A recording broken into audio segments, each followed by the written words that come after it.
Welcome back to Out of Spec Motoring. I am at a undisclosed location in the middle of the Mojave Desert with our new long-term tester, the Lucid Air Grand Touring. This is the new 2025 model year, which has some improvements, some updates, a lot of things we'll get into, and a lot of videos are in the works with this car. Some Out of Spec reviews, of course, we'll be podcasting about it. It's just gonna be really fun and interesting to live with a Lucid. I've actually spent very little time with Lucid. I did a test drive 2 years ago at a Lucid dealership, which was interesting. We'll talk about that as well. And I've taken the car up here to the desert. It's pretty interesting. It's really, really efficient, as it seems. The new 2025 model year does bring some great efficiencies with a little bit of a bigger battery, just a bunch of things I'll get into with bullet points because I couldn't remember all of them. Like, they're very specific, the Lucid engineers. They're super nerds. We really like them because of that. They're like, ooh, like 3 to 5% efficiency here gain, maybe 30% efficiency here, 15 to 30, I don't know. A lot to get into with that, but let's do a road trip. This is 1,000 miles exactly from here in the Mojave Desert out to my house back in Colorado. It's gonna be a really fun trip, a really beautiful trip, probably a pretty hot trip, and we'll see just how this car fares in the high heat, climbing elevation, yet still being a very long range vehicle. EPA 512 miles according to Lucid's website, although I think it might actually be 516 maybe, but either way, I don't expect to hit EPA numbers. Again, I'm climbing elevation a little bit, probably some wind. Climate control is gonna be doing what it can, but I'm gonna try to do 1,000 miles in 2 stops. Let's go.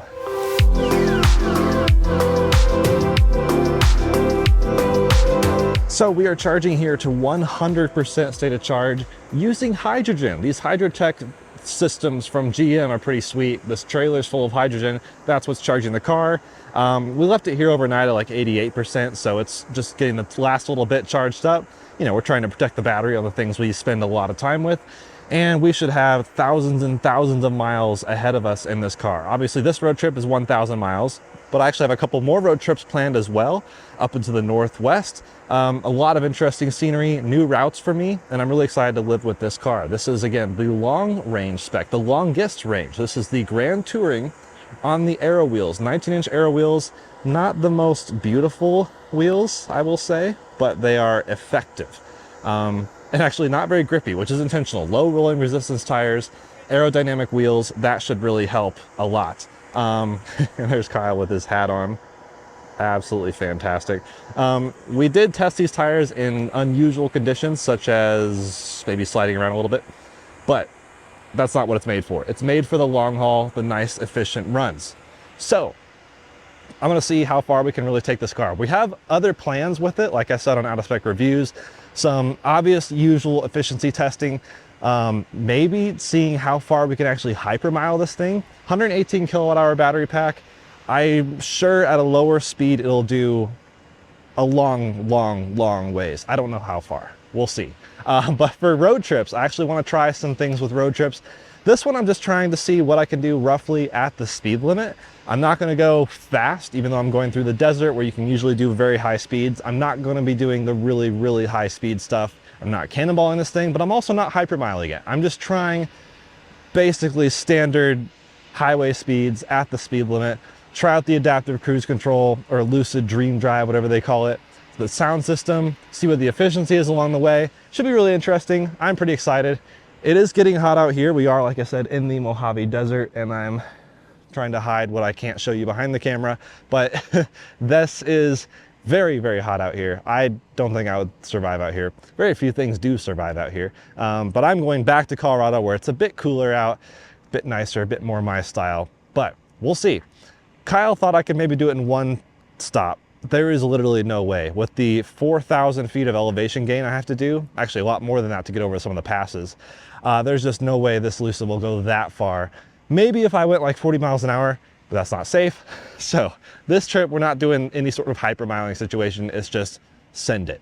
So it says charging stopped for some reason. I'm not actually sure why, but we're gonna go in here to our trip. We have trip A, trip B, this lower screen plus the upper screen plus the middle screen plus the left. There's a lot of screens happening in here, but really nice UI. I love Lucid's design language in their UI. So trip A, oh, you could say what you display on the center driver screen. That's kind of nice. I'll probably display since last charge. But then trip A and trip B, we typically have trip A, I think, as our lifetime counter, so I'm never going to reset that. But trip B, I will reset. So, ooh, I don't like that it doesn't prompt you, like, are you sure? Because what if you're trying to track a long time? Anyways, that's a very minor thing. So, we're going to use trip B for this trip, and then of course we'll keep track since last charge, and we'll keep track as our entire efficiency. As far as everything else goes, Dream Drive, have all this turned on, distracted driver warning turns off, vehicle, drive settings, I like regen high. This thing has really great regen. Stop mode, I don't like rolling, I don't like creep, so hold it. High beam assist, yep, that's all pretty good. The volume, or the sound system, this is Lucid's premium sound system. I'm gonna say it's not amazing, but we'll get into that on the drive. And everything else looks pretty good. We'll be living in smooth mode. This has Swift and Sprint if you really wanna ramp up the performance, but smooth mode means the optimized comfort from the damping standpoint, and that should do pretty well for us. I guess there's your shortcut to your trips, that's nice. Still learning the UI as well. Like, I am excited to spend some time with this car because I'm really learning how it operates. Not sure why charging stopped at 99%, but nears makes no difference. I do still have a lot of range, I think. So it should be over 500 miles according to the guessometer, which I don't know if that's really guessometer versus rated range, whatever. Ample seat controls, geez. Massaging seats. This should be a very comfortable road trip, I will say. Also, I mean, huge, spacious back seats. I have no passengers back there, obviously, just some snacks and essentials. And I have some shades, which I will keep up because that should help keep out a little bit more of the desert heat. This is equipped with the glass roof. I think that's an optional extra. It could also come with the hard, normal, like metal roof. And that would have been even better for efficiency, I would say, because of the heat losses through the glass. All right, just surrendered my badge to this undisclosed location, and we are now going to see, I still am kind of confused sometimes on how the interoperability between these screens are. Search here, search there, that slides down here, now I can type. Okay. So my original goal was St. George, Utah. Yeah, see, it's plotting a charging stop somewhere. So that would be one thing to fix, Lucid. Allow us to set our state of charge on arrival at the destination as well as each charging stop. That's one of the basic things we typically look for in a car. So this is saying I would have to stop here. What? Oh, in Mesquite. I'll get there with 21%. Charge for 6 minutes. This is awesome. I'm gonna skip through 2 states effectively to Utah and do my first charging stop in Utah after leaving California. Heck yeah. We're gonna end the trip. We'll recalculate when we get closer. We'll see how that looks. And in fact, I'll just navigate to Mesquite actually, just to see, I'm gonna track my arrival percentage estimate as I'm driving, just to calculate if I should, scrub speed or increase speed or what have you. So let's see if this will tell me. That's right on the border, by the way. Okay. And we will arrive with 21%. So, gonna keep an eye on that. And that says 109 miles on arrival. So that's also a bit annoying. I wish it would show you miles on arrival and percent maybe. Like down here it shows 1, up there it shows a different one. That could also be, I think, improved a bit. But otherwise, we are ready to go.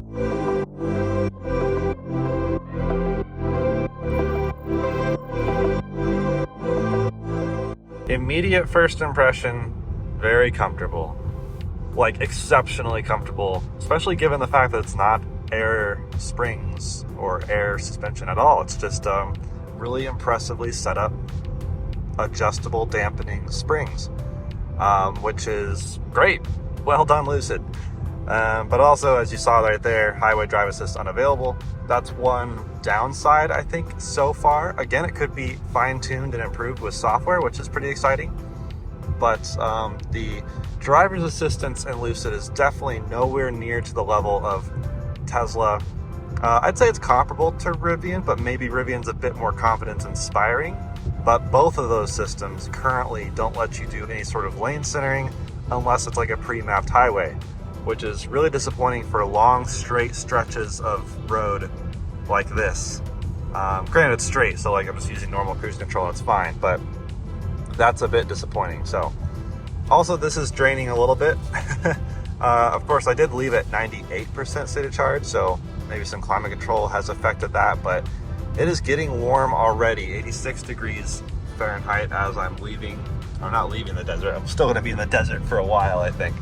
But heading back through California City, and then, yeah, just on kind of minor roads until I get to the main highway. So this road trip effectively is LA to Denver, but like I'm in the desert just north of LA. It's actually about the same distance. It's just I'm north instead of south of the mountains.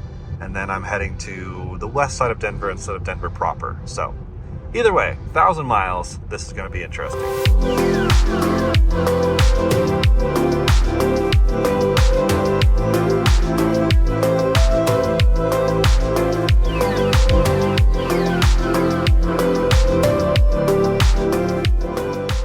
Well, this is awkward. As it turns out, when you are using CarPlay in the Lucid and you try to record a video while your AirPods are not in your ears, there is no audio. So, I have a number of clips in this video that just do not have audio, so I'm simply doing voiceover to tell you what I was saying in the car anyways.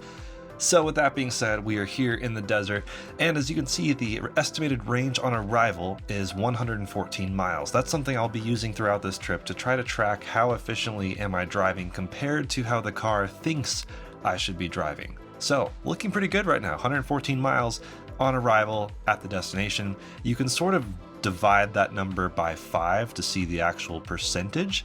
But yeah, here we are. 10 years later, CarPlay is still not great. I don't know whether to blame Lucid or CarPlay in this case, but I'm just going to say CarPlay still sucks 10 years after it was introduced.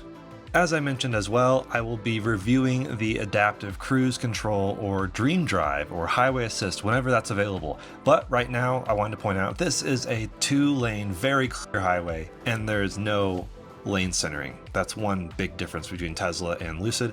And I'm also coming up to an intersection, and you can see the map shows you the intersection coming up. But another issue that I don't like so much with this mapping is that it will suddenly zoom way in. Like when you're coming up to an intersection or even a diverge in the highway, like a turn left or turn right on a split highway, it will zoom way in just like this, and you can't really tell where you're actually supposed to go on the map, even though look at how close the intersection is in my actual peripheral. So that's one thing they could do, maybe do some fine tuning on the zooming, I guess. A lot of other cars do better, but still not great. Like as much as I knock CarPlay, Apple Maps and Google Maps really do it very well when you're navigating with those. So hopefully Lucid sees that and follows suit.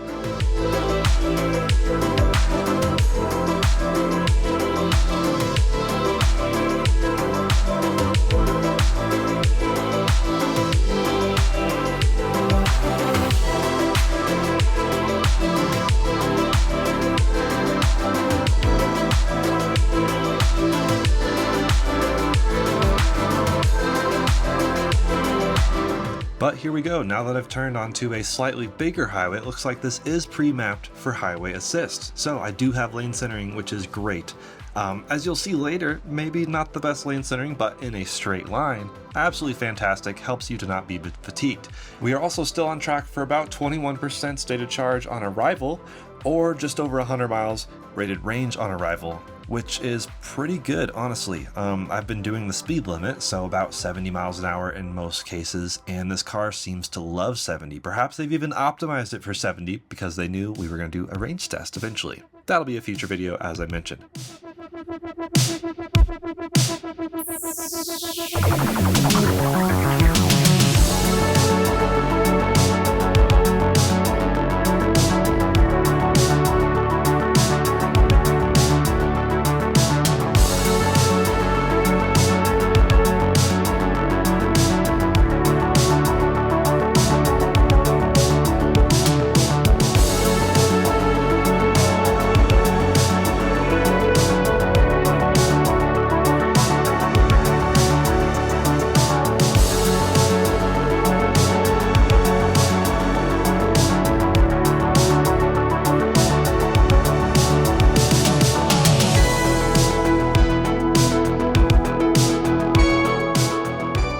Check that out. Efficiency King comes in again. We have 160 miles rated range on arrival now, so that has just been consistently climbing. We've gone 100 miles, we've only used less than 20% of the battery. That's pretty fantastic.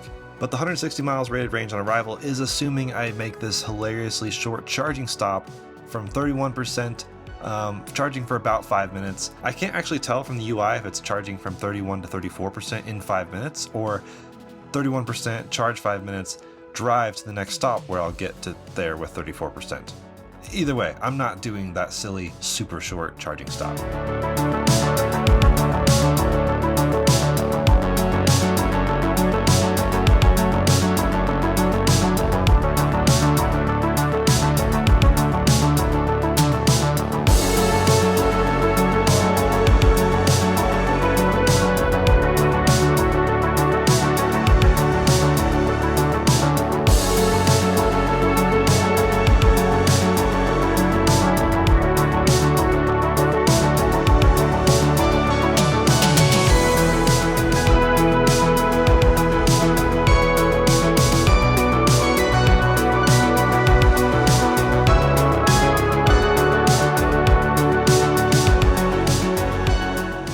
All right, we've reached, I think, our first pass. We're back down. We went up to about 4,500 feet. Now we're down to 4,000. We started at 2,000, so we definitely did a decent amount of climbing. And now we go back down into, I think, roughly the basin of Vegas. And then we'll go back up again after Vegas. So it's a lot of elevation on this route. We are in the western third, more or less, of the United States, where there's a lot of climbing, and that's going to affect your efficiency. What goes up must go down, yes, so we are using more juice to go up. We'll be regenning on the way down, but it's not equal. I mean, it's not like break even, may as well be on flat surface. But going down is nice. I mean, that's a perk of an EV for sure, the regen and whatever you can capture, especially in something as efficient as this. So, speaking of efficiency, and now that we have just enough shade to maybe see the screen, we can go in here and see what is our trip situation. 4 miles per kilowatt hour. That's pretty good. I'm gonna guess about 115 kilowatt hours is what we left with. So in theory, we could do up to 450 miles on this one charge. That would sure be nice. And I think we're fairly on track for that. As you might recall in the very beginning, we started with navigating to Mesquite. It said 105 miles on arrival to there. And then we navigated to St. George. Now St. George is saying 121 miles on arrival. I forget how many miles further that is, but it's looking really good for St. George. In fact, at the moment, I am hoping, cautiously optimistically, to get out to Cedar City for my first stop. That would just be absolutely epic. I've done race to Vegases where I had to go to Cedar City, leaving Vegas. And in here, I started way further west, out near LA. Side note, there are the epic solar farms near Vegas. These things are sick. I would love to tour one of those someday.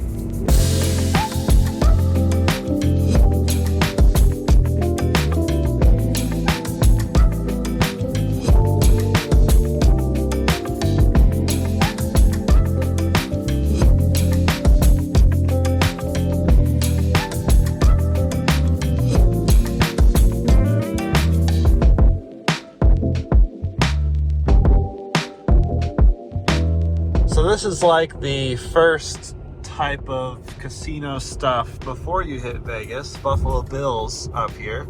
I think we just passed the state line. There we go.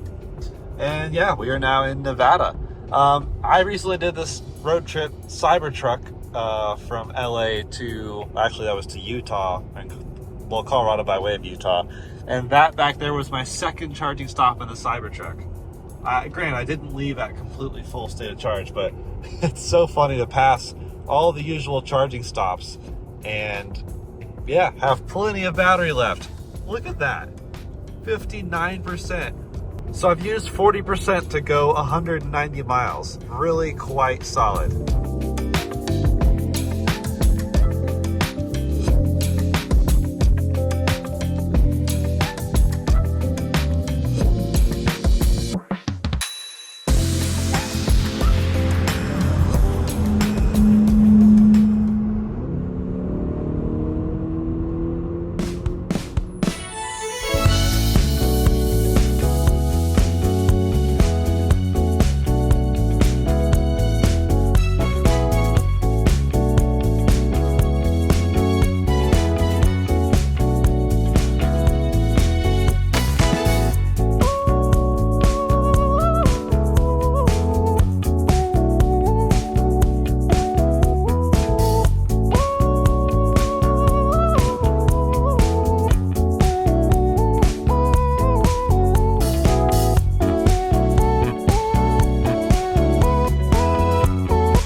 right, we just hit 50% state of charge, and it's indicating 262 miles. So I guess that is a guessometer, not just a rated range thing. Otherwise, that would say 256 or so. Also, we have some military jets flying in formation. Pretty freaking awesome. Out here in the desert by Vegas, a lot of things are happening. But yes, we have to go into here to switch back to percentage.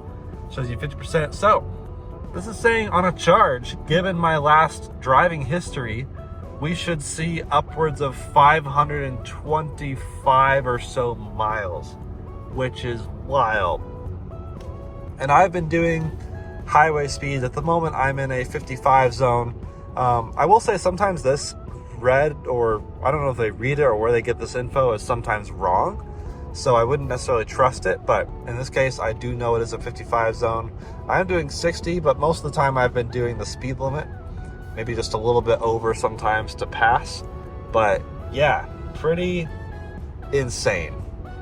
I mean, effectively LA to Vegas on half a battery, which means I could easily get back to LA. There we go, another formation, nice.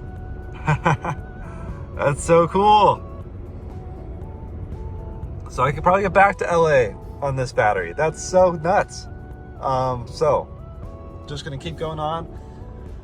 152 miles on arrival is what it's saying now. We will pull this down to see our progress. 29% on arrival, and that is in St. George. So I really do think we're gonna push it on to Cedar City, which again is just wild. Maybe we'll get to Cedar City and realize we'll push it on to Beaver.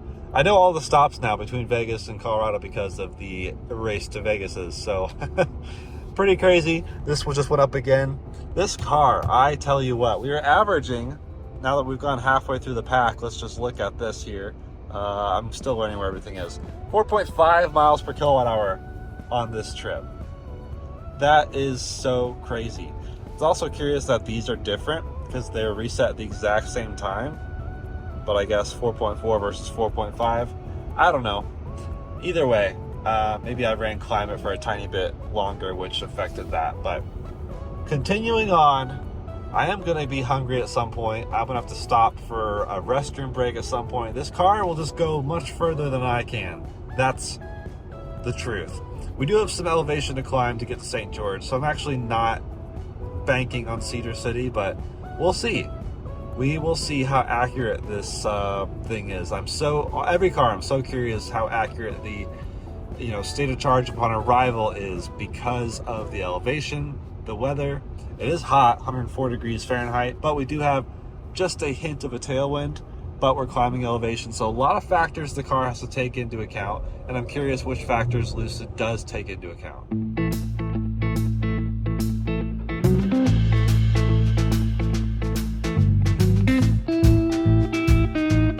And as you may recall, we left at 98%, which means we've used 50% of the battery and went 255 miles.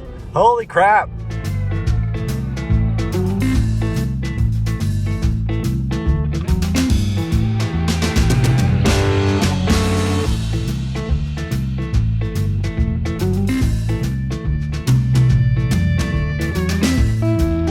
Here's the issue. The battery said preconditioning.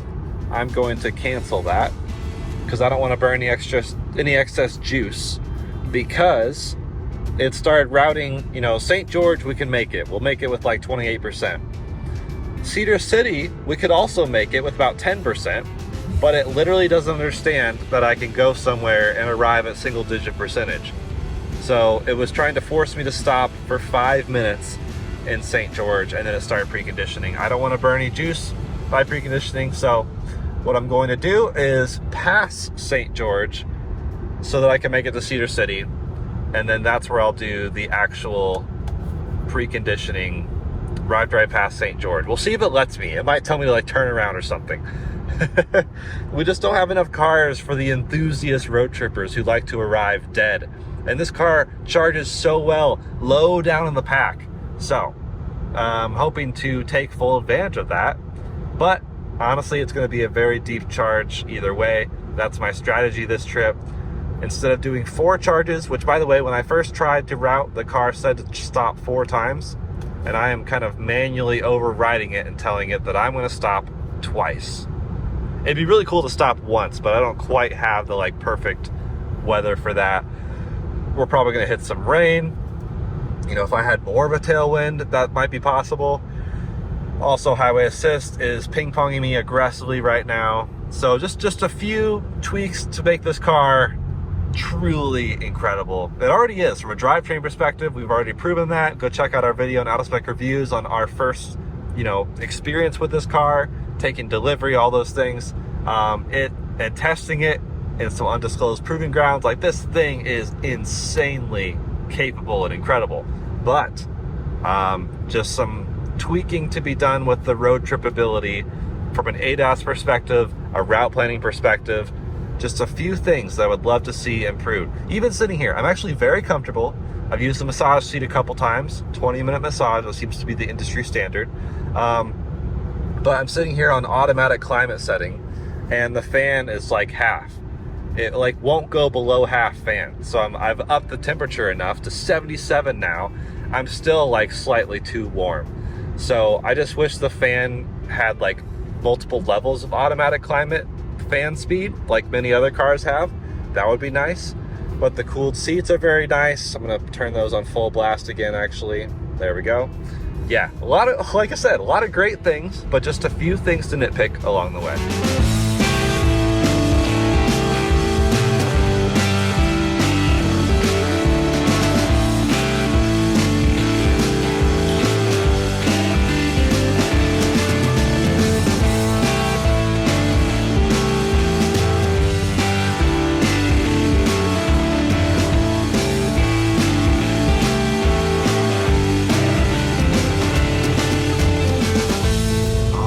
Heading into the canyon, looks like we'll see some weather here, either in the canyon or on the other side. Beautiful, beautiful. Actually, looks like it just rained down here. So, beautiful canyon. I love this twisty, windy road through the mountains to get up to St. George, Utah. We're in the corner of Arizona right now, and this is really the only little snippet of Arizona. I was gonna maybe time-lapse the canyon, but with the wipers going, the time-lapse is really obnoxious actually, so I'll just get some clips for you guys and test highway driving assist. It's kind of like a miniature hogback back in here, so we'll see how it handles these curves. I'm not feeling super optimistic, but we will find out. But man, these views are pretty epic. Isn't it hilarious how we're just like enamored with rocks as humans?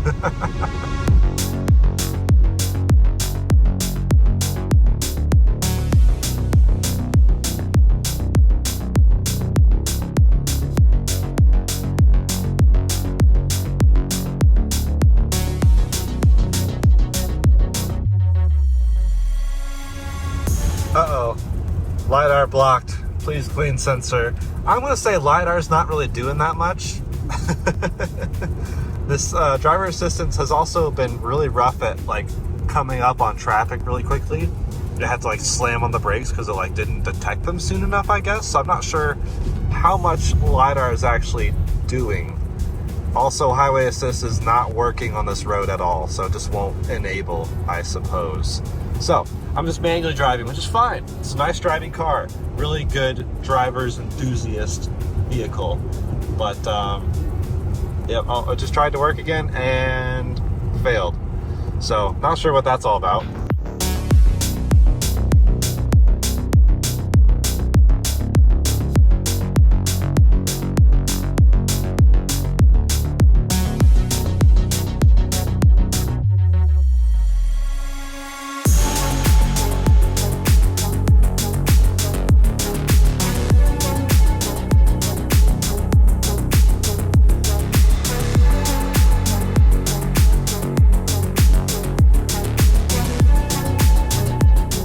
All right, we have battery preconditioning. I went ahead and routed to the Electrify America in Cedar City. It's still telling me to stop here and charge for 4 minutes, and then arrive in Cedar City with 19%. It wants me to charge 9%. So that math tells me I'll get to Cedar City without charging at 10%, which is still completely safe if you ask me. So it is preconditioning, probably a bit early, but that's fine. I don't think I'll burn 10% by preconditioning. That'd be like 18 kilowatt hours. So we'll just keep driving, keep on moseying through. But man, this is so beautiful out here, especially with this weather. A lot of times I hit this and it's completely sunny, which is fine, or in the nighttime, which is less fine because I can't see anything. But I really love St. George. St. George is a beautiful, beautiful area. Apparently a really good brewery too. So on some future trip, I'm actually gonna maybe plan to stay in St. George. But meanwhile, here on this trip, it's just not even my first stop, which is crazy. We've done 350 miles nearly, and we have a little over a quarter of the battery left. So if I lowered speeds, I bet I could make it all the way to Beaver. But I don't want to do that. I don't want to lower speeds that much. My bladder literally won't handle it. This car could go further than me. So just gonna keep on going and call it quits in Cedar City. Not quits, but that's my first charging stop. Apparently there's 7 Electrify America chargers there, and I think 3 are available if the car is telling the truth. So we'll find out when we get there. And preconditioning can't hurt. We'll hope for some good speeds. Still mapping out the exact charging curve of this car. We have a good baseline curve to go off of, and I'll be monitoring that to see if we get better or worse. Okay. Back in the car, 25% state of charge. So I guess it burned to like 1% while I was eating lunch, or is it dinner? I don't know.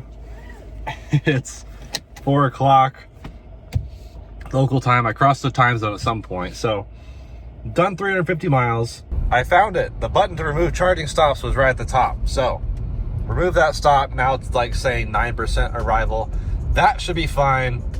So it's 49 miles of range on arrival. So I don't think Beaver is going to happen, because Beaver is 50 miles after that.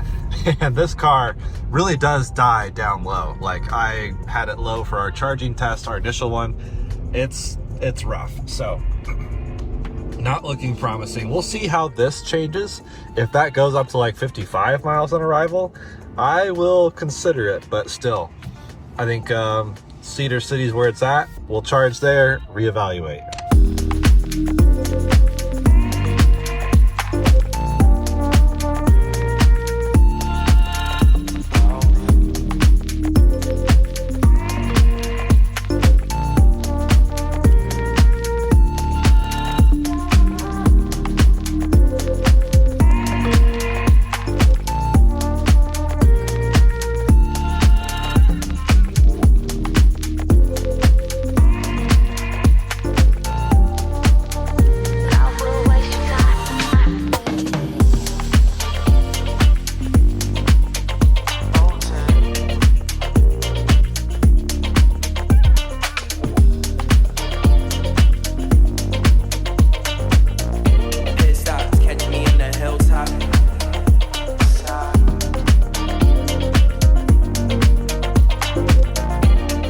So here just now, LiDAR is clearly working, because that guy pulled over in front of my lane and the car reacted way in advance. Like, I don't know, 10, 15 car lengths beforehand, my car slowed down. So LiDAR is clearly doing some things sometimes. I don't know the whole orchestration of how this system works, but that was cool. So I'm not going to knock LiDAR and just say it's useless. I don't think that's the case at all. It's just a little tiny bit of rain took it out, and now it's back because it stopped raining. I do expect more rain up there, and the clouds look really cool over the edge of the mountains. But we are coming along here and approaching the charger at right below 7%. The preconditioning should cancel itself, and then I can manually re-enable it. So we should be arriving with about just a couple miles. So we probably arrived about 7% state of charge, actually. So we'll definitely get a good idea of the 10 to 80. I don't know how long I'll stay at this charger, but I'm hoping to do a deep charge, genuinely. So we'll see. Plugging in, hopefully good speeds. Should see close to 300 kilowatts, if not 300. It's been preconditioning for about 45 minutes, maybe an hour if it preconditioned during my lunch, which is why it was more dead than when I got back to it. That would be nice. But yeah, almost to my first charging stop now, almost 400 miles into the trip. And I don't know how many hours that is. 7 hours plus. It's crazy. Absolutely amazing. All right, love to see it. This is how you know you're not in California anymore. We've had so many issues in California with completely full chargers. Whereas here, completely empty. I can pick whatever one I want. And of course I pull up to the one that's broken. So, that's also not abnormal. I have yet to go to an EA spot this entire last week, which I've been to quite a few. I've yet to go to one where everything was working. This is just like a abysmal reality of Electrify America. And I don't think I've ever sugarcoated it, but I've just been like, oh, well, I'm glad they're building chargers. But also, like, this is terrible. We should not have this much downtime for all the chargers out here. So, I don't know. It's probably harder than I think to actually do it. But still preconditioning. Hasn't canceled yet. So, we'll see. I'm going to plug in, see what kind of curve we get, what kind of speeds we get. And I think, oh, windy. I think this has plug and charge. But it is so nice out. You know, it was 106 degrees not too long ago. Oh, this takes two hands. 106 degrees not long ago. But now it's 76. Feels amazing outside. In fact, I'm going to lower the shades in the back. And also this other shade, which I think I access here somewhere. Openings, shade. Yes. Now I can see out the back window.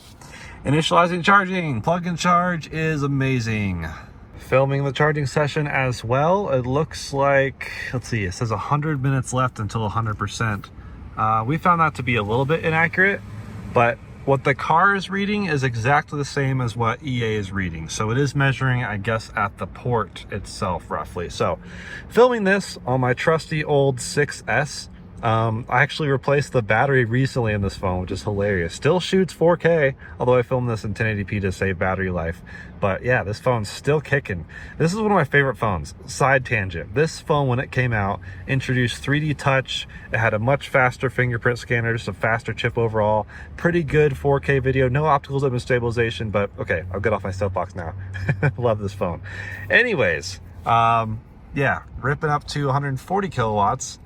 But that's not great. I don't know why it's not going any higher.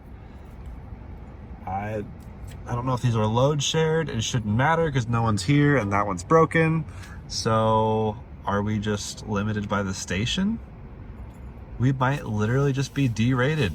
That sucks. Okay, I'm stopping charge. How do I do that? How do I do that? Charging, stop charging. Going to try that one over there because these are all 350s. Take two. It could have also been the handle, by the way, but like, good grief. Do you know why these stations have two handles? For redundancy, because they literally expect one handle to break, so they have a second one. That just doesn't speak very highly on the confidence of the product. This screen is malfunctioning, looks terrible. I don't know if it actually works, but plug and charge should be initiating. And yeah, this one is broken. The screen is kind of delaminating. This terminal also is not looking good. Man, there we go. That's what I'm talking about. We are ripping up to where we should be. So that charger was indeed derated. Man, so that means out of 4 chargers, we have 1 fully functioning charger for this car. The 150, I'm not even going to talk about that one because that's probably to be ripped out of the ground at some point because they're pretty much going to 350s everywhere now. So, wow, 315, 18, 19, 20. We are absolutely blowing past what I've seen before in this car. Epic. So we are still doing over 200 kilowatts at 43%, but I don't expect it to hold too long. This thing doesn't hold 200 as high as I think it should. Honestly, just hold 300 till 50%. What do I know? Looking ahead, one other thing that's disappointing about this is I don't think it realizes we're actually charging right now. If I look at the routes, Let's see, current location. Yeah, so it doesn't realize I'm charging. It just tells me to go up the road, charge a bit more based on what percent I am right now. So that would also be nice if the car route planning would take into account the fact that it's charging, so it knows how long you should keep charging for, and then adjust this in real time according to how much you've charged. That would be the premium experience that Tesla does offer with their incredible route planning. Just a few short charges left is what it's saying here, and honestly not too bad. 2 a.m. I was thinking like 4 a.m. so that could be worse. But I'm actually going to try to do a deeper charge here. We'll see. I can sort of do math based on these, but then again I think I have to recalculate every time the percentage goes up, which is a bit annoying. So annoyingly, you have to actually do the route planning basically when you're done charging. So it's saying to go to a charge point in Rifle. That's interesting. Haven't been there before. I'm probably just going to stick with EA, partially because plug and charge, and I really just want to keep seeing how this network is doing. But charging, let's see what pops up here. Okay, it's saying 1 of 4, which is actually true because that's broken, that's used, and this is used. Rough days. Rough days. So I'm going to try to avoid Grand Junction. Maybe, I wonder if I could stretch it to like Electrify America and Glenwood. That's pretty far away, but that would be an incredible stretch. What will those stops be? 7-minute charge, 25-minute charge. So that's charging up 50% plus 10, so 60% on top of my 50. That's 110%. Probably not possible. So I guess no Glenwood Springs unless I was really driving slowly, which I don't want to do. Plus the mileage though, that's routes. Wow, 424 miles. That could be doable if I went to 100, but that's again a horrible use of time. So not trying to do like the absolute crazy 100% charging here. So looks like Green River or Grand Junction it is. If only this had access to the supercharger network, it'd be awesome. Granted, I don't know if it would charge super well. Be curious to see though.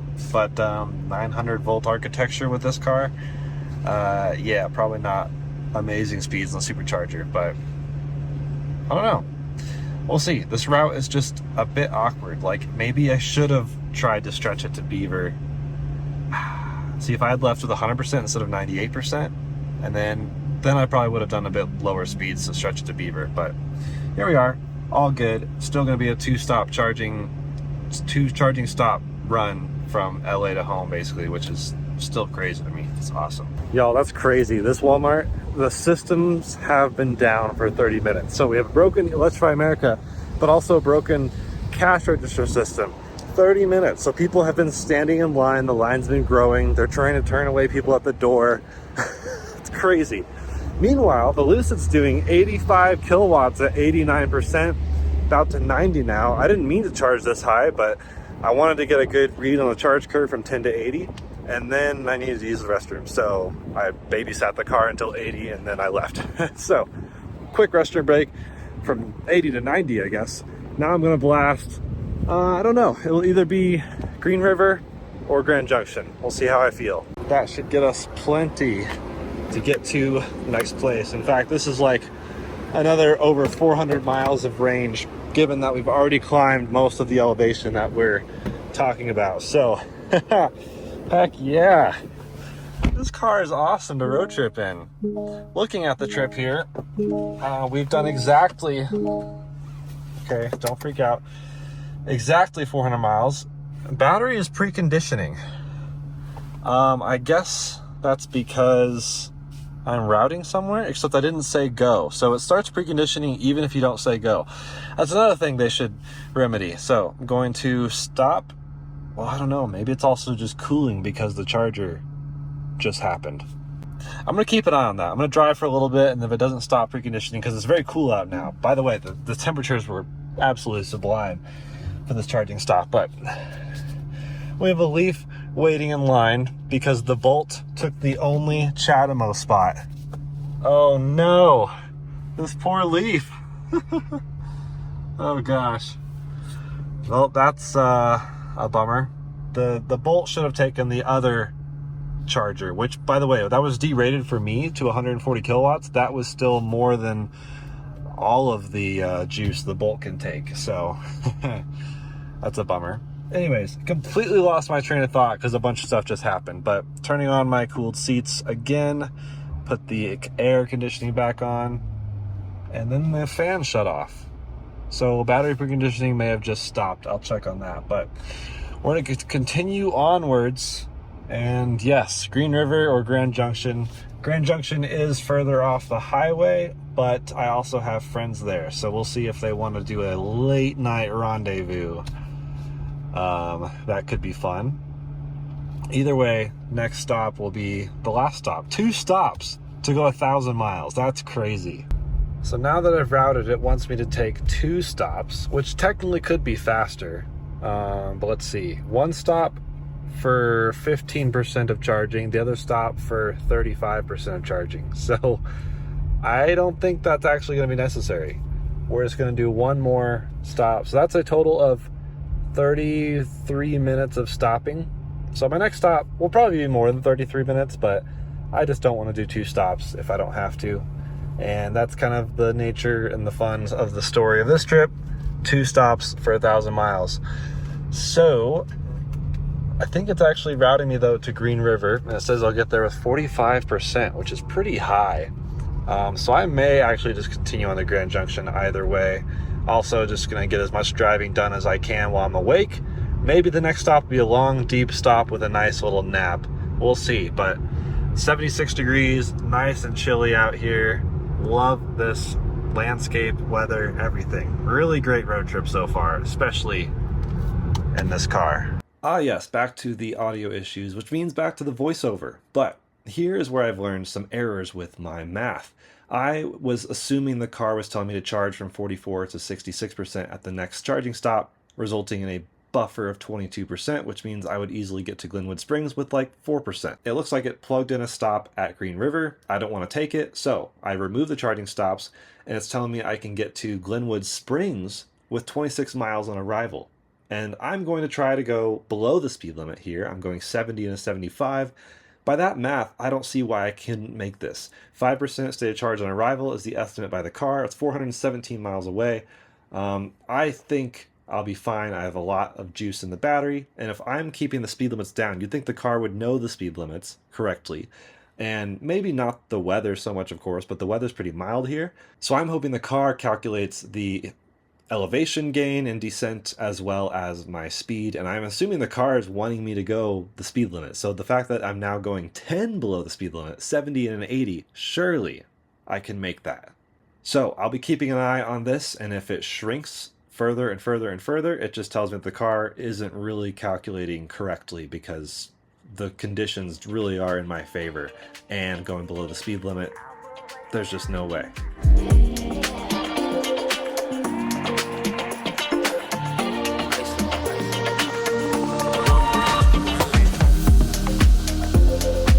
Checking in again, 15 miles on arrival, shrunk from the previous 26 miles. That's 3% state of charge. And I'm doing 10 under the speed limit now, so it's really building up a disparity. On the efficiency front, we're seeing 3.6 miles per kilowatt hour since last charge, and I have no idea why. I've been doing 10 under the speed limit, the same 70 miles an hour as before, except a bit more elevation, which must be the main culprit. There's a little bit of wind, but it's just a little bit of a cross breeze. I know it's still in effect, but it's really not strong, and I don't think it should be strong enough to be throwing it off this much.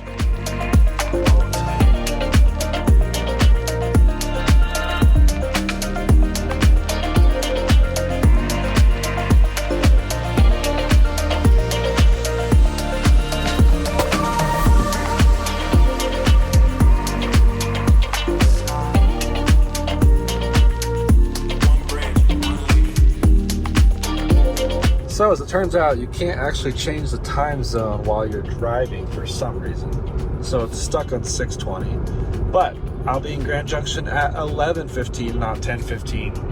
And that's the news of the night. I have switched it up. it kept dropping. It dropped down to 0 miles remaining, and then it said you could no longer make the destination. And that was going 10 under the speed limit. So at that point, it is just not worth it. I'm still doing my 2 stops, just not quite the distance I would have loved to go the second one. But there again, there's a lot of elevation, a little bit of a crosswind. So we are going to Grand Junction. I probably could have slowed way down, but like that's a difference of an hour. Like if I go the speed limit, I'd get to the charger an hour faster, or I get to Grand Junction an hour faster than if I went 15 below the speed limit over the course of 4 hours. That's how that math really works. And that's just not worth it to me. Grand Junction, like I said, is not right on the highway, but it's also not an hour off the highway. It's about 5 minutes, especially in the middle of the night with no traffic. This should be a very minor setback, distance and time-wise. I don't expect the chargers to be full. So, Grand Junction it is, deep charge there, blast home. Hopefully, yeah, I guess we'll see the sunset somewhere in Utah pretty soon here, actually. The sun's getting real low, and it's beautiful. I know I said that over and over again. I keep saying that, but it is beautiful.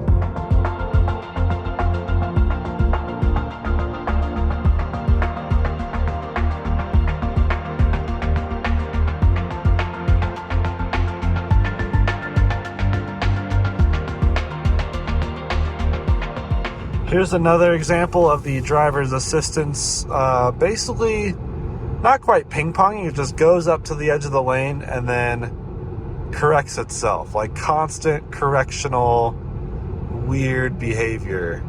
I don't think this will do very well in our driver's assistance hogback challenge. See, here we go, going right across the middle line and straight, and then right, and then straight way over into the other lane, back over to the right. Everyone behind me, I'm pretty sure, assumes I'm drunk. So that would be some points deducted there. Here we go. Summit, 7,180 feet. We've climbed over a mile above where we started. So now it's a lot of descent, I think. I forget what the highest pass is between here and Grand Junction. We'll have to keep an eye on that. I will probably try to recalculate again as we pass Green River, and just, well, actually, as we get into Grand Junction, just to see if there is a way for me to make it to Glenwood Springs, in case the car just really grossly underestimated what it could do given this elevation. But I'm just kind of hoping Lucid knows how to calculate the elevation correctly, especially given that I am doing the exact speed limits.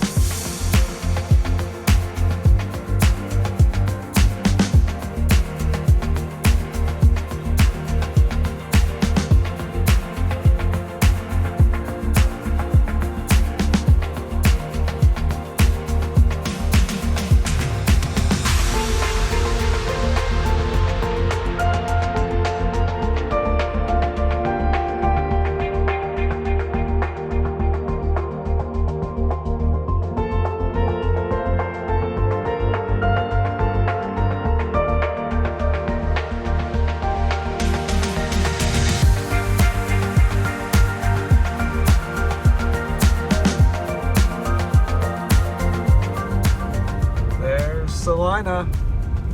Wow, I've driven past Beaver and Richfield and Salina. I'll be going right past Green River. I'm not used to driving past all these chargers. I usually stop at least one, sometimes two. That's crazy. This is so great. See, there's the Electrify America, all in its lonesome, and no one's even charging there. Wow, this is so weird after being in LA where every EA station was full, even in the night hours.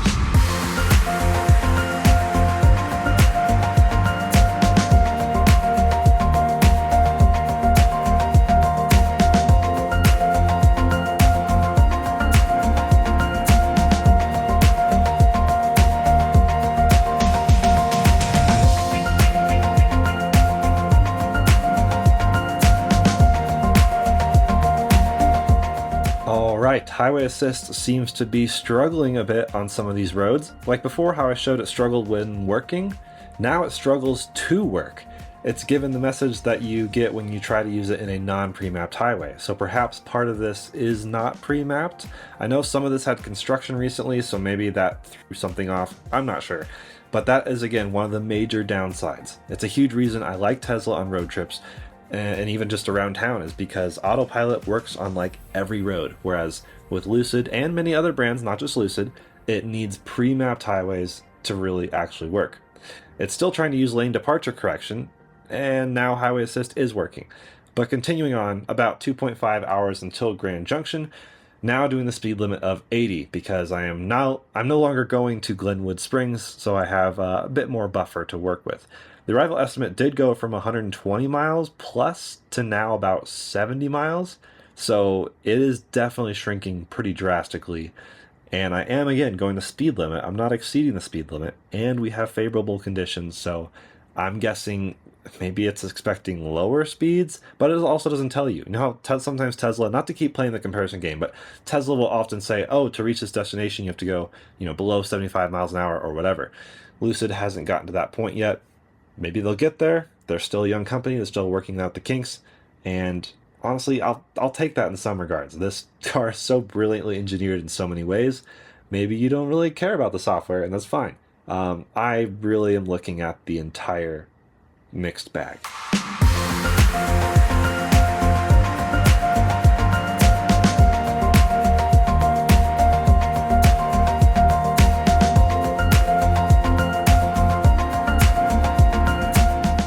I am passing Green River, Utah. It's crazy to pass even this charger, which is almost always a stop along this route, regardless of which direction or car you have. Meanwhile, my range on arrival is down to 36 miles, so 80 miles an hour plus the elevation and such really affects efficiency. We've already established this, I'm just driving that point home. It's no surprise though, speed plays a huge role. Like going 70 versus 80 will usually play a pretty big difference in most cars. Meanwhile, the massage seat has been going strong. There's 5 types of massage, but I will say everyone I've talked to agrees that number 2 and 4, the unwind and the stretch massage, are really weird. It's just like super vibraty and like does not feel good. So never use that. But the 1st, 3rd, and 5th one are fantastic, and I've been using them most of this trip. I ended up arriving to Grand Junction with an estimated 45 miles of range remaining, so it did go back up a little bit on the rated range on arrival, and that's about 9% state of charge. 4 miles per kilowatt hour as the running average efficiency, which is genuinely not too shabby. For reference, that's like double the efficiency of a Rivian R1S. Obviously, completely different vehicle. No one's really cross-shopping those, but for someone road tripping, I'm clearly having the better experience on the Pocketbook. I'm using half of the typically relatively expensive energy. In this case, it's a, I think, free charging plan built in with Lucid, which is nice, but it's pretty wild just how far I can go on much less money. It's like road tripping a Prius versus a normal crossover SUV. Ramped up to just over 300 kilowatts. We should expect a peak of around 330 if everything goes according to plan. That's the beauty of high voltage. Just kilowatts, 308 kilowatts. Already delivered 5 kilowatt hours in seconds. That's amazing. 5% in 1 minute.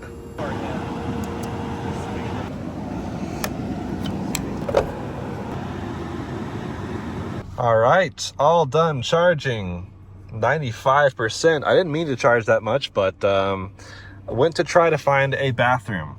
That's one issue with this charging location. It's at Sam's Club, which is fine, but if you go in, even during the day, they look at you weird for not having a Sam's Club membership, which not everyone does. And so then you're like, okay, I guess I'll walk to a restaurant somewhere else. You have to walk across a busy street, or in this case, at midnight, we had to drive and take Mike's Miata, which I won't complain. I love driving little turbo cars like that.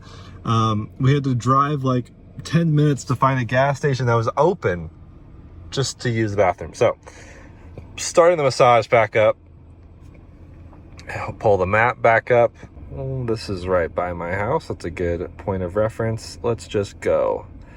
How far? Follow the road. Now turn right. Why are you suddenly talking to me?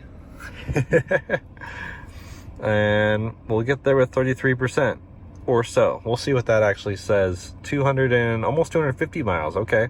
So onwards and upwards. And I say that genuinely because we are heading up into the mountains, about to crest. We're about 4,500 feet right here, I think.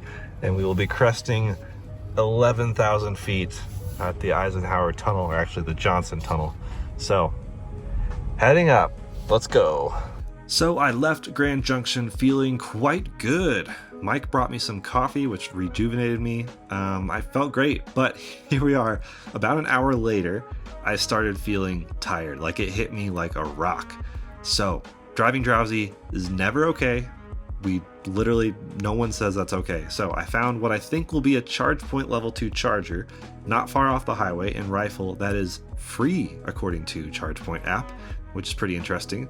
So my maybe brilliant thought is to take a nap, but also plug in the car to free charging so that I can run climate control off some free juice, plus getting a bit extra never hurts. I don't need to charge at all. Again, this is a 2-stop road trip, but why pass up free charging when it's there, especially if I'm just sitting there doing nothing? It's like multitasking, sleeping and charging. That's always a win-win. We are charging. It says 7 hours remaining to get to 100%. I'll see if I even get any rest. Just a little bit of rest would be good. But keeping climate on, and I'm trying to see if there's a way to, oh, here we go. This is what we need. I can set a keep mode. Enable. Okay, so that'll make sure it doesn't time out, and that means climate will continue working. So warm it up a little bit in here. It is, let's see, 60 degrees Fahrenheit outside, probably a bit cooler overnight. I wonder if there's a way to turn off the charging animation, because that's kind of annoying. Lots of things to learn with this car over the next few months of having it. Also, while we're here, these themes are pretty sweet. I guess I'll keep the 1X camera because that's the best looking, but I can change to Solitude. Inspire is my favorite, I think. Space is nice. Escape. Serene. Yeah, they're all pretty good. Wonder's pretty cool too, but I definitely like Inspire, I think, the most.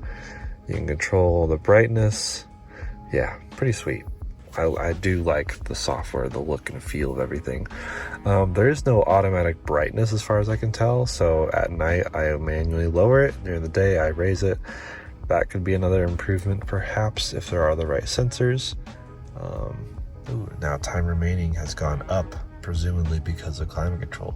Interesting. So I'll leave here with more than 77, but I don't know how much more.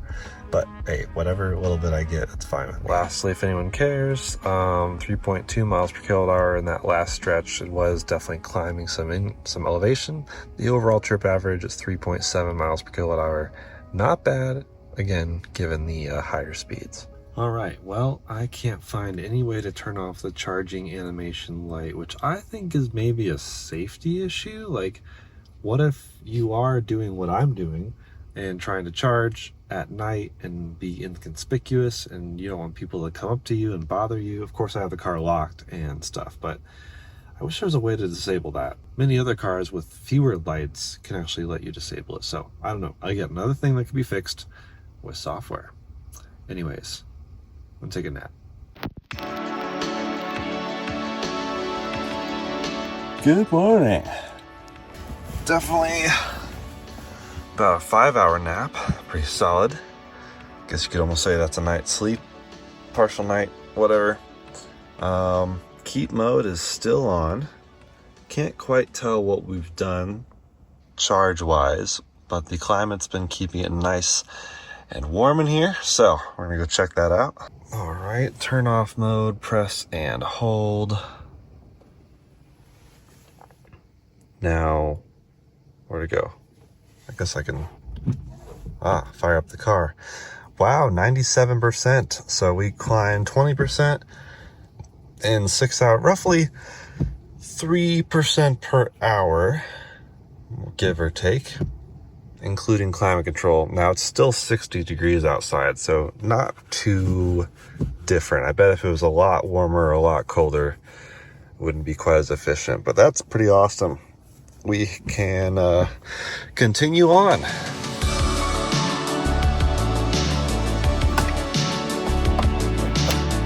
31 kilowatt hours. Welcome to Rifle.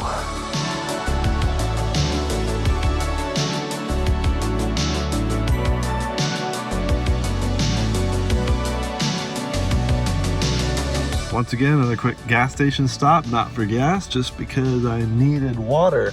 And I need to raise my brightness back up because that's not really, what do you call it? I gotta turn that back on. It's not automatic brightness. So now I've got my theme set, my brightness set, my cooled seat is back on.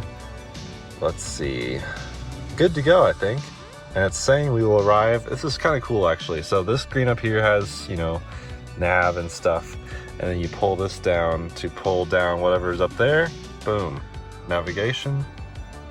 56% arrival about my house. So going to continue on our drive, continue on our journey.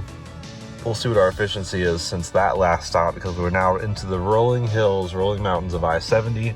Lower speeds. I think we're pretty much done completely with the 75 to 80 mile an hour stuff. So it's going to be all 70s and maybe even a bit slower.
This is the wild reality of the mountainous hills in Colorado.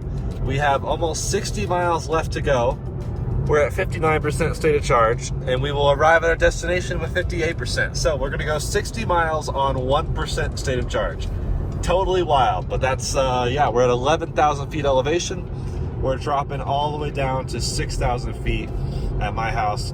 Maybe a bit more. I'm probably gonna swing by the car wash actually, but actually I'll do that later. We're gonna see how dirty this car got when I do my final wrap up. But we are getting close, folks. We have just a little bit longer to go. Oh man, I'm definitely ready for some coffee, maybe a nap. We'll see. But this thing has been a trooper. I will say the camera is not great. It's not bad, but it's like could be a lot better. You know, it's not Rivian Generation 1 bad, but it's not Rivian Generation 2 good, if that makes sense. And then the other thing is the actual driver's assistance speed adjustment. You know, you click it once to go up 1 mile an hour, but click and hold is longer than you think, and then you stop and you've gone too far. It's like a very weird, narrow window of adjustment. And I hope they also tune that with software. Most other cars, you can like, you know, tap and hold for the 5 increment, and it's much more easier, like there's a bit more leeway with when you can let go. Lucid's very picky. I do think you can get used to that. I mean, many people have their car, you get used to all the quirks and features, but that's definitely something I think that could use a little bit of nice tuning with the software. Right up there is Loveland Pass. Beautiful, beautiful area. Our friends over at TFL have been doing some cool testing up there, so if you check out their content, plug in our competitors. Just kidding. We're friendly competition out here. We love TFL. But yeah, they do a lot of cool videos up in Loveland Pass. That's a beautiful area. Maybe we'll do some of our own. Who knows? And otherwise, just going to be cruising down through the last few towns. We'll link up with our typical Hogback Challenge route. And I really don't think this car is going to do well in the Hogback Challenge. I already said that, but Dream Drive or Highway Assist or whatever it's called is not very impressive in its current state.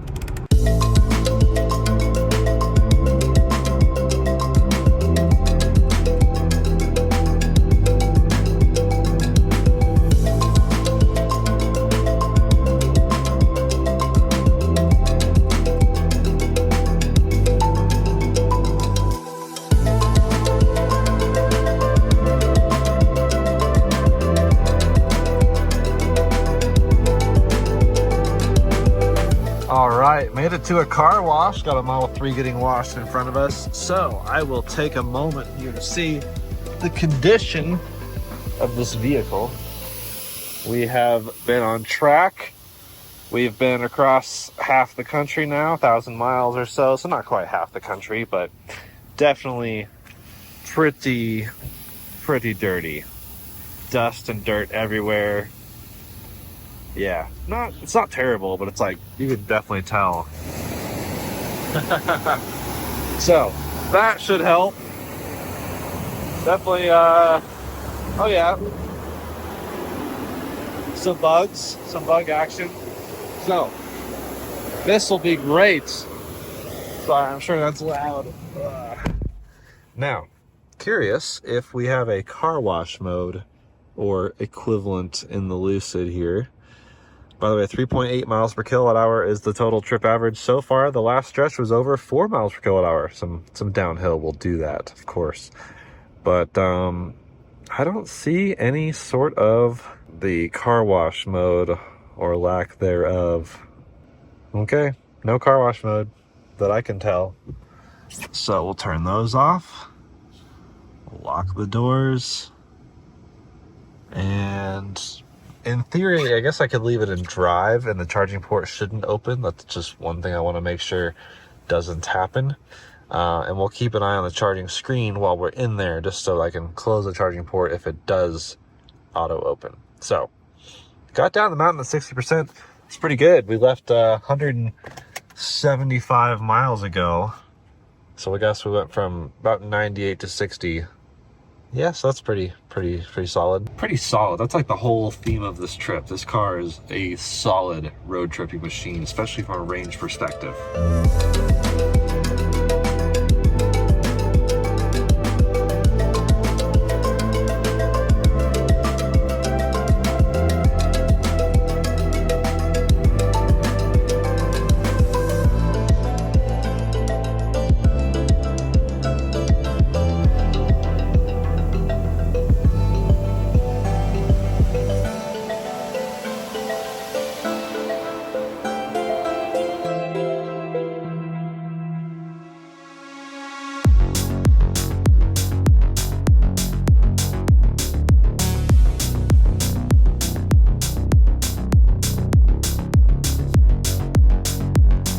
Okay, we made it. Back at my place. There's the VinFast, which is currently dead. I mean, not dead. It's stuck at like 8% at the moment. It was killing itself. There's phantom drain issues. This thing is just full of issues. We're going to get that back to VinFast and hopefully they can clear it all up. But man, what a headache. But anyways, over here, the Lucid, not a headache. This thing absolutely rips. Let's look at our efficiency here before I wrap up. Trip, almost 1,000 miles. I could go drive 10 miles and then call it 1,000 miles, whatever. Nears makes no difference. 3.8 miles per kilowatt hour. It says we use 263 kilowatt hours. So, about 2.5 charges total 2.5 batteries, whatever. This is about 118 kilowatt hours. Yeah, 2 charging stops. And honestly, the second one, I didn't even have to charge full on. I mean, both I didn't really have to. Like, I did highway speeds. If I had done a bit more conservative, like 70 miles an hour the whole way, I could have used even less energy, which would have been pretty interesting. Maybe we'll do some future trips, like I said, with super efficient runs. But the last stretch, pretty efficient, 4.1 kilowatt hours. And we've done just over 2,000 miles total in our trusty Lucid. So this thing is comfortable, like crazy comfortable. Kyle doesn't love the driving position too much. For me, it's actually okay, I will say, for the most part, but I do feel like you're so low, the car is so sleek, your feet go so far forwards, that it is hard for me to get fully comfortable unless I'm on cruise control. One thing I forgot to mention, I think, is that the accelerator pedal is too stiff. On cruise control, it doesn't really matter, but if you're actually manually driving with the pedal, it is like, my foot got tired quite a bit. Even just going into the desert with Kyle on Sunday, Tuesday, whenever that day was, that was a bit challenging. So I don't know if that's really a software fix, but there's a few things that I think Lucid's done extremely well. Obviously the engineering, the power, the efficiency, that's fantastic. Even the route planning is pretty good. All I ask for Lucid is for a bit more parameters to be controllable by the driver, such as let me pick the state of charge on arrival at the destination separately from the state of charge on arrival at the stops. That would be nice. But perhaps they leave it high because they're not totally confident in what state of charge you'll arrive to each stop with. I will note, when I left, the car said I'd get somewhere at this percent. I ended up getting there sometimes fairly close to it, but actually that was very dependent on whether or not I did follow the speed limit. And that seemed to fall precipitously after 70 miles an hour. So in areas where the speed limit was 80, I was not going to make what Lucid said I was. Where the speed limit was 70, totally fine. I could do that all day. So this thing almost seems to be optimized. It's like Lucid was like, oh, people are going to do 70 mile an hour range tests on this. Let's make it unbelievably good in that. So that's coming up over on Out of Spec Reviews. We will be doing lots more testing with this. Still figuring out the charging curve, the optimal charging, the range test. Of course, we're going to do our driver's assistance challenge. That's one of the weakest points, I think, from a road trip perspective with this thing. It's extremely spacious. In fact, I forgot to show you guys, but the trunk here got my bag, but it just goes on forever back there, plus some huge underfloor storage. Like, the storage capacity and efficiency is so good in this car. Like, genuinely impressed. And then we have the frunk, which we should be able to open right there. This is also really impressive. You look at it, you're like, wow, pretty good, pretty wide. And then boom. So yeah, Lucid did spot on fantastically with the storage solution in this car, and just how perfectly everything's laid out. And even the looks. A lot of people look at this car, they're like, wow, this thing looks pretty good. I think the front looks fantastic. I think the rear looks terrible. But that's just because of how the lines of this are. The Sapphire really fixes a lot of that. But anyway, that's besides the point. That's not what this is about. Driver's assistance could use some improvement. I don't think it's going to do well in our hogback challenge. I don't know if that's a software tuning thing. I don't know what the limitations are for the ADAS, but that's one of the weaker points. It helped me on the trip. Like, it was driver's assistance, but man, is it a long ways away from like autopilot or even other systems like Super Cruise, full self-driving, Blue Cruise. Those are feeling eons ahead of this. Granted, this has LiDAR. Like, I think this has all the necessary sensors to do a really good sensor suite. You got some cameras here in the mirror, there, the B-pillar, all around the car. The cameras seem pretty good quality. Like, it's not a mess. There's just a few things that do need tweaking still. The audio system is okay. Kyle says it's bad. I actually don't think I agree with him. It's not bad. It's just certain genres sound better than others. The mids are a bit uninspired, if I could say that. So it's just, I don't think this is worth putting premium sound system on with the badge here. But we'll see. I'm gonna try to do a Tidal free trial and try out Tidal for 30 days because I have more road trips coming in this car, which will be really fun. So I'll see how the Dolby Atmos works. I'm gonna try car camping with this thing. A lot more to come with the Lucid, everything under the sun. So if you guys have any requests, recommendations with this thing, let us know. Of course, here on this channel, we will be doing road trips. I have another huge road trip coming up, taking this basically up to Washington, to Tacoma, Washington. And that should be pretty interesting. So let me know if you want me to try anything specific on the road trips, any charging strategies. Should I go more the cannonball approach, more of the, as far as possible, slow down the speeds approach?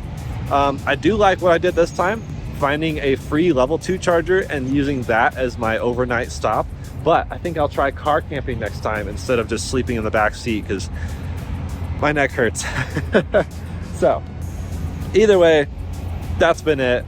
Really pretty efficient, nearly 4 miles per kilowatt hour in a car going fairly high speeds out in the desert. We had blazing heat, we had a little bit of wind, climbing elevation. We left it about 1,000 feet elevation, maybe close to 2,000. Now we're at over 6,000 feet elevation, climbed up over 11. This thing's been everywhere and we just got it. So looking forward to the rest of the time with the Lucid Air Grand Touring. Of course, other models are to follow. Really curious to see how those road trips compare to these road trips.